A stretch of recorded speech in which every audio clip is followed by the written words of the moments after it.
I'm Brandon, I'm Haley. and this is the Marvelous Podcast. Uh, Intro music. I'm not gonna do that. We uh, don't have intro music. no. Uh, I don't want to put that much effort into this show. Why? I think this is the show that we record, and when I hit finish record, I hit upload. Okay. Yeah. Winging it was kind of taking a lot out of me, so I don't want to do that again.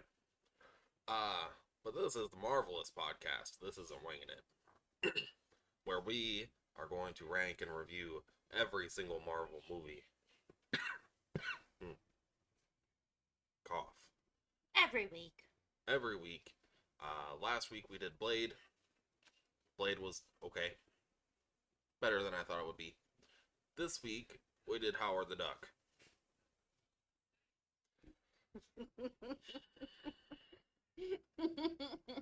So Howard the Duck is a fictional character appearing in American comic books published by Marvel Comics. Hence why we're talking about him. He was created by Steve Gerber. It says here, I found this part interesting, based very loosely on his college friend, Howard Talkman. Very loosely, huh? Howard. What's his name? I think it says very loosely on his friend Howard. Okay. Doesn't sound that loose to me. Howard's adventures are generally social satires, while a few are parodies of genre fiction, with meta-fictional awareness of the medium. I have never read a Howard the Duck comic book. I was going to, maybe, as part of this, because I still have Marvel Unlimited on my phone. But then I didn't. Especially after we watched the movie, I was like, maybe not. I don't super care about Howard the Duck, and I care even less now. The movie was released in 1986, directed by Willard Hoyk. What's George Lucas have to do with this? Executive producer. Okay. I'll say George Lucas's name is all over this. He's the executive producer. It stars Leah Thompson, Jeffrey Jones, and Tim Robbins. Who was Tim Robbins? Tim Robbins is Is he the bad guy? the scientist guy. Wait, oh. Like the goofy scientist guy? Yeah. Okay. And then Jones Who's the bad guy? Jones. Okay. Yes. And Leah Thompson is the lead female. Pretty universally panned. Even at the time, people recognize that this is not a good movie. So let's get into it, I guess. What did you think of Howard the Duck?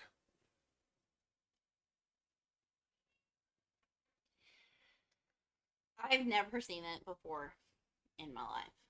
I never had either. Ever. And it's definitely a once in a lifetime movie. I can't watch it again. No. I couldn't.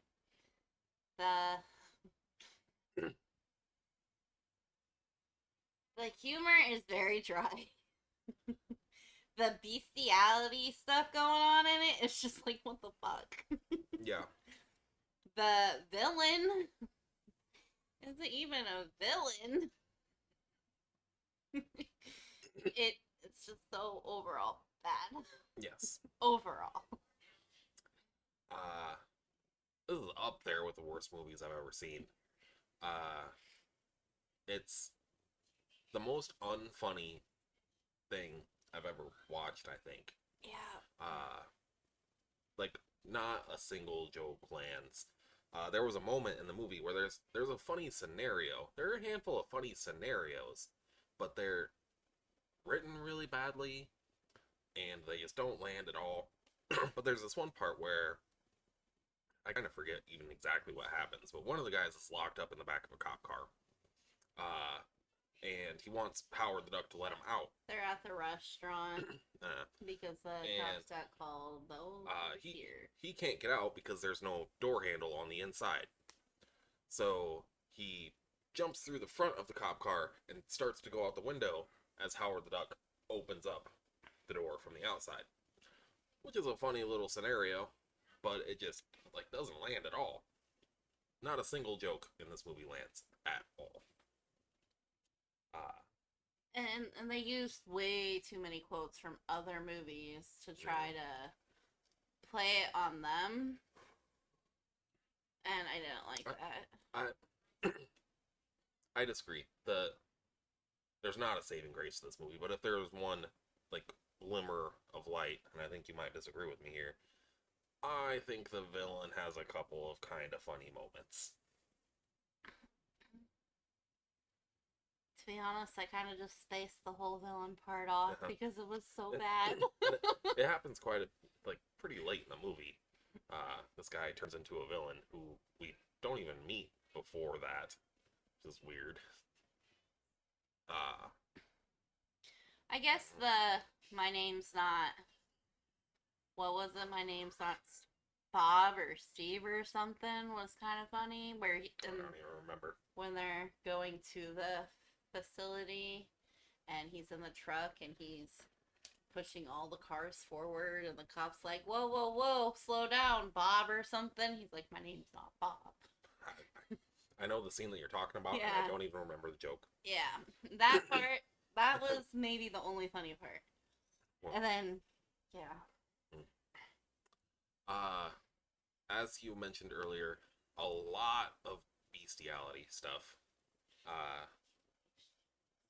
Like too far. I was looking up something today because, like I was saying, I was trying to find talking points to talk about this tonight. Yeah. And even in the description, it says that Beverly is his girlfriend. Yeah, but I think they make that pretty clear. Yeah, but they say it, but then they say, "Oh no, no, no, no," and then that's the way that a movie ends, and it's like, and that's where I come to the point where I've only ever seen her in 3 movies: Back to the Future, Back to the Future 2, and now this one. Yeah. Okay, so in Back to the Future, she fell in love with her son. Mm-hmm. You know, okay, and then this one, she's falling in love with a fucking duck. Weird. Ducky. Yeah. It's off-putting. And they fall in love so quick. And, you know, anybody trying to make this movie, if they tried to go with this plot, it would be weird, but I think people could make it funny. And this wasn't funny. It was mostly mildly disturbing. Like, there was close to being, like, almost, assault scene. Yeah. This movie, it's I don't know if way we can say that going on Facebook or YouTube, That's but fine. It's like way hornier than it has any reason to be. yeah. There's only one nudity scene, and it's maybe the most disturbing part of the whole movie. At the very beginning, they show this duck taking a bath, and like her duck tits are out, and Yeah. Wait, you forgot the play duck part 2. Before he goes through, there's that part. And it's like play Bill or something like that instead of play boy. And you know, there's a scene, I guess maybe we should talk about the plot of the movie. It's pretty bare bones. Howard the Duck lives on Duck World, where everybody's a duck. He gets magically transported to human world. Cleveland. So, yes. There's a couple minutes at the beginning of the movie where we're in Duck World and they show it, and everything is duck themed. Everything. The cars have like, oh, it's a Duck Sadie's Benz. We're gonna go see the mallards fight the gooses. Everything is duck themed. It's supposed to be like a parody of the real world, but the real world's not like that. We don't go to watch the humans fight the mans. And he's a duck that can't swim or fly. Yeah. At all. Yeah. It's different. And the fact that he was so employable. Yeah. Yeah, he gets a job pretty quick, even though outside of the scenes where he gets a job, everybody flips out the first time they see him. But he gets a job right away, and the people at the job like don't care. Yeah. They're like, you are just a lowlife. You want to live off the government. We're going to give you a job. Yeah. Okay. With no social security card, nothing. Some kind of weird social commentary on like the welfare system or something. Yeah. I don't know. Yeah.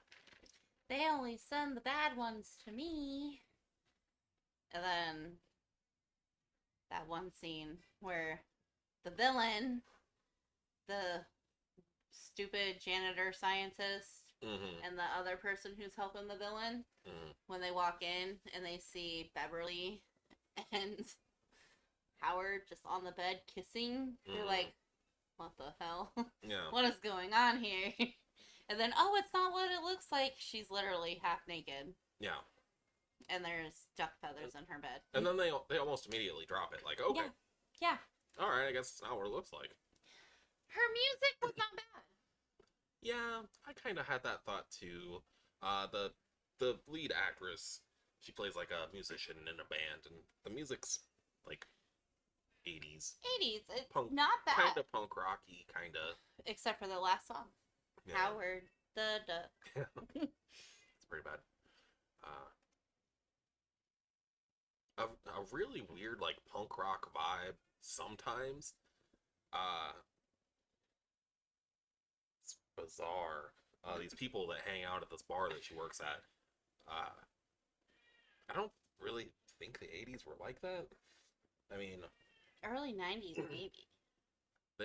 I know it kind of was. Like, punk rock was a big deal, but I don't think people dressed like this. This is, like, a little too much over the top.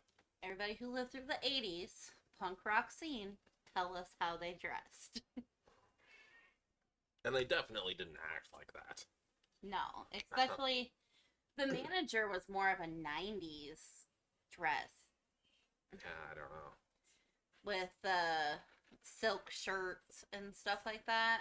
More of the 90s sleaze bag style. Yeah, and I don't know. This movie was... I told my mom we were reviewing this movie tonight when she stopped by today. And she's like, it was bad in the 80s. I can't imagine how well it aged. Yeah. I can't believe that this is a comedy movie. Like 100%. It's not trying to really be anything else. And not a single joke really lands, like, at all. I think I looked up at Bran last night, and I rolled my eyes a couple times. And then I even said, haha, so funny. And he's like, yep. And it's, we may be giving the impression that, like, oh, it's so bad you have to watch it. Like, it's so cheesy. Don't. It's not really like that. It's not like The Room where it's like, oh, look how fucking awful this is. This is hilarious. It's just not funny. It's one of those movies. It's not even like one of those movies where you just close the blinds, lock the doors, and watch, like Blazing Saddles or any of those kind of movies. It's terrible. No. Like, it's terrible. I don't know if there's really too much more we can really say about this.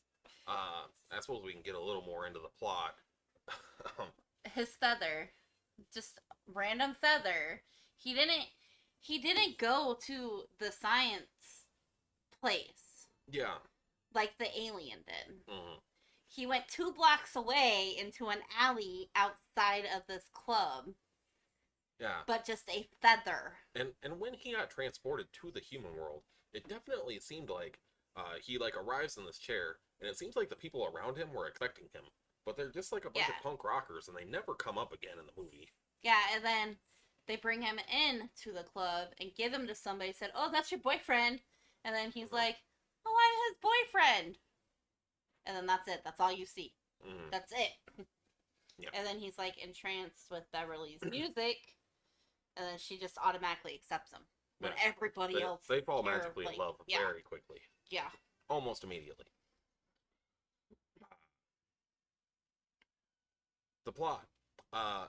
Eventually, for some reason, demons come to the Earth. And they possess, like, the lead scientist guy that's in charge of the laser that brought him here. I don't. It doesn't They really explain what they're trying to make much, do, a lot of sense. but they explain what they're trying to do. They don't explain I- how it happened. I don't know what they were trying to do. Like, at all. Like, they they make it sound like they were testing, like, some kind of, like, microwaves or something. And, like, that transported Howard the Duck here. And then they tried it again, and it transported the demon here. But it only transported them because it overpowered an explosion in it. Mm. So they overpowered the laser beam thing twice to do this. Yeah. But then when the demon alien comes down, he knows exactly what he's doing, and it doesn't overpower it to bring the others down. Mm-hmm. And then they just automatically have a magma ray or whatever just to, Yeah. like, fix all of this stuff. Oh my god. There are a couple other scenes that I think are worthy of highlights. There's like this car chase scene at one point where they're running away from the cops, and the scientist is, like, turning into a demon, and he's driving the car, and it is like a really long scene of him driving the car, like, badly, like almost getting into wrecks, and, like, they could have showed that, like, once or twice, and it would have gotten the point across, like, he can't drive right now, like, he's fucked up. But it goes on for like 15 minutes, it feels like, where it's just like, oh, we almost crashed into this car. Oh, Get it we back almost under rolled control. over. Oh, we're in the ditch. All right, get it back under control. For like a long time. And then they get to the diner. Yeah. And they come this close to smashing the plexiglass window. Mm-hmm. And then everything's good and they go inside to eat. Yeah. And they're just like, oof, thank goodness that's over. As this guy is, like, very clearly fucked up. But Which I guess is the joke. But it's just something the joke he doesn't ate. land. It's just something he ate. Uh, And then he's literally turning into, like, the exorcist demon while they're sitting there eating. mm. And then he has laser powers. And like I said, that joke on paper should maybe be funny, but it's just not in the movie. Like, I could write that scene and it would be funnier than what happened in the movie. Using the exact same scenario. The way I look at it, I can definitely tell now that CGI is so much better. Yeah. Like, I am so... Okay, I hate technology, but I am so happy that cinema and all that stuff has gotten so much better with the special effects and shit. Because Yeah. the special effects literally look like they let a freaking toddler take a crayon and draw around this guy. Yeah. Yeah, I can see that. Especially when he was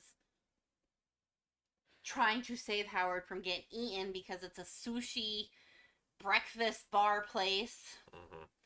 And all these people are trying to chop his head off and turn him into duck stew or something. Mm-hmm. And he's like, now would be a good time. And so then he gets up and he's literally just glowing like Mm-hmm. neon colors just on his body. And it's so terrible. And then when he's an alien at the end, it's just absolutely, it's abysmal how bad the CGI is in that scene. And then he's an alien.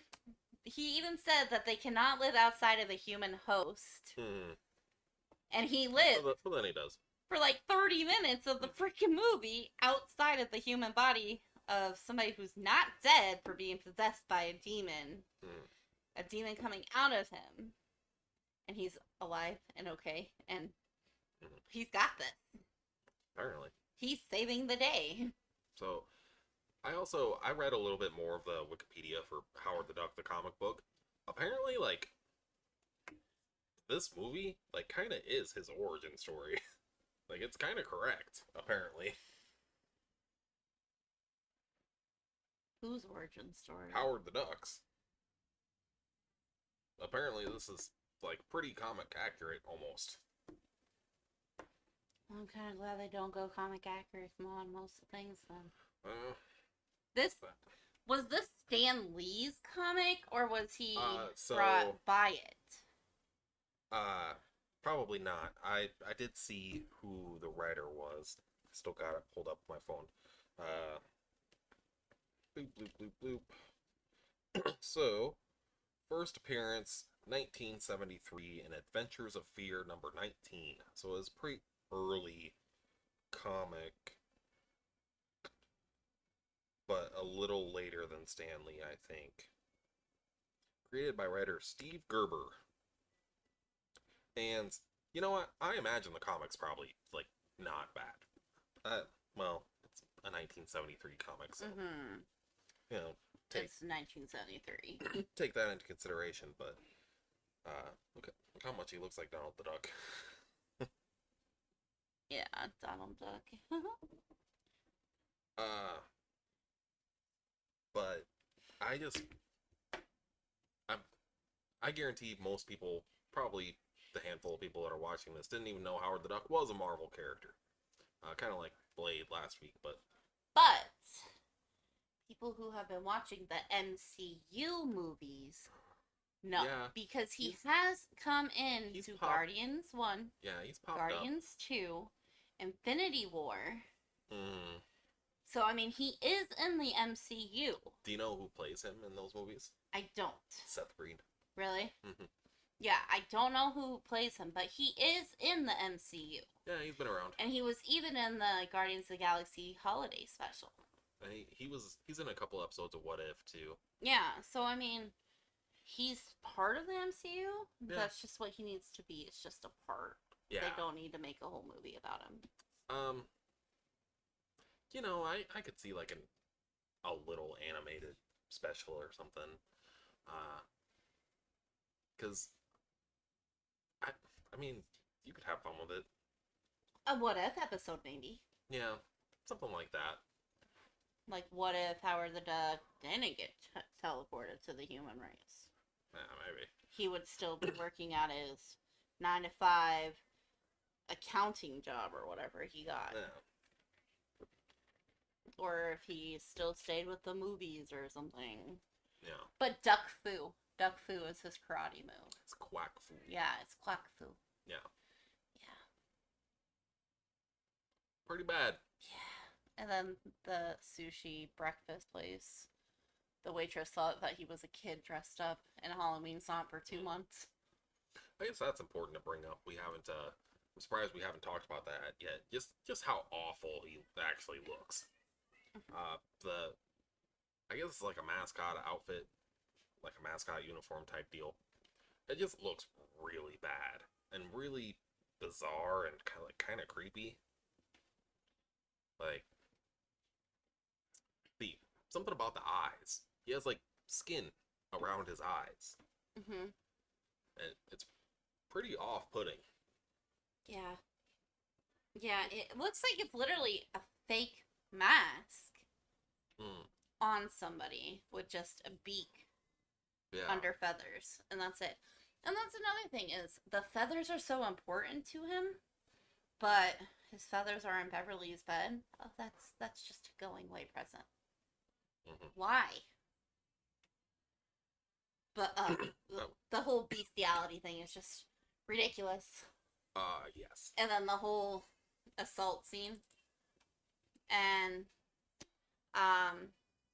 the cops, when they were trying to, they said there's the thing where he's getting searched by the cops because they found him at the science factory after the second explosion, blah blah blah. They think he had something to do with it, and the cops get told to remove this costume off this person, and they're literally like, they're assaulting him, and he's like commentating on it, and it's like, Jesus. I think there is maybe something to be said that this is the second Marvel movie that we've watched, and this is the second instance of the cops just being fucking crazy. Just absolutely going to town. But the instant that they see something slightly amiss, they start popping off. Mm-hmm. Well, what am I supposed to call this? A duck hunt? Don't start that. When it's already duck season. It is duck season, too. And you go and you see him in this little thing, and he's standing there at all these TVs, and he's watching all of the ducks on TV, and then the hunters, and then nobody even tries to kill him because he's a duck. Yeah. And it's duck season. There we go. So, I think I'm pretty done talking about Howard the Duck. Yeah. Yeah. I think we just told you guys the whole movie. So, you're welcome. Mm. You've seen it now. Pretty not good. That's what I was kind of doing there. I was typing in our rankings. I'm pretty sure that we probably agree. We agree. So, for the villains, Deacon Frost, still number 1. I imagine that's going to change next week. And number 2, Demon from Howard the Duck. He has a name, but... if we could, we would put it at 100, but we're not even there yet. Yeah. Honestly, I can maybe see Demon from Howard the Duck not being last at the end of the day. There are some bad Marvel villains. Even in the MCU, there are a handful of bad ones. MODOK. The first MODOK. I like MODOK, okay. Are we gonna watch that on Hulu? The Hulu series? Oh, yeah, probably eventually. I like that show, too. I thought that was a fun show. But the first MODOK, I don't remember which movie he was in. Ant-Man. Yeah, that one. I thought that was okay. I don't know, I have a feeling that we're gonna get to where we're gonna fight on what the listing's going to be. Well, I think eventually, once that starts happening, we'll do separate lists. And then maybe we'll come up with pros and cons, and then yeah, we'll talk about it beforehand, and then we'll do pros and cons, and we'll be like, all right, well, this one wins this one wins this one. Yeah, maybe. Maybe. And then for the actual rankings of the movies, we have Blade at number 1 and Howard the Duck at number 3. Because I don't see another movie being worse than this one. I even kind of plan on eventually watching like the really old movies, like the made-for-TV, like Captain America movies and shit. Mm-hmm. I can't imagine those being worse than Howard the Duck.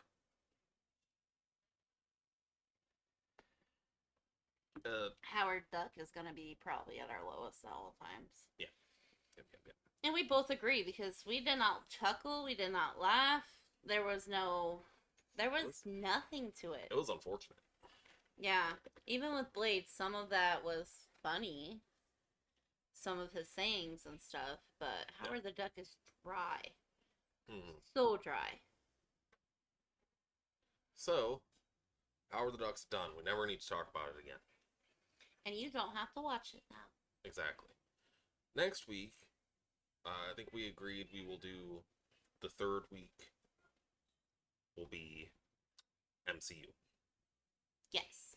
So next week, we're going to watch Iron Man.